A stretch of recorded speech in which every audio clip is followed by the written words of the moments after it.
Es importante discriminar, como decíamos al principio, la presencia de bruxismo en vigilia y de bruxismo de sueño. El bruxismo en vigilia sí se ha demostrado que tiene cierta relación con los episodios de estrés, pero lamentablemente en el bruxismo de sueño, la instrumentación del sueño no ha podido establecer esta relación.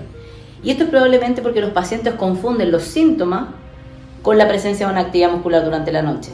Sí, el estrés y algunos problemas emocionales aumentan la sintomatología de los trastornos temporomandibulares, pero no se ha podido demostrar que aumenten los episodios de bruxismo de sueño.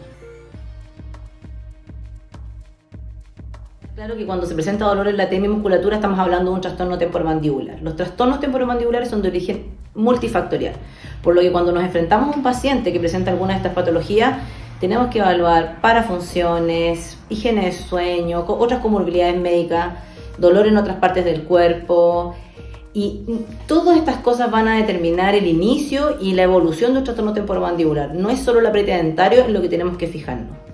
Por otro lado, el apriete dentario en vigilia sí puede agravar los síntomas de un trastorno temporomandibular, pero el apriete dentario en el sueño no ha sido capaz de demostrar que sea el causante de la aparición de estos síntomas.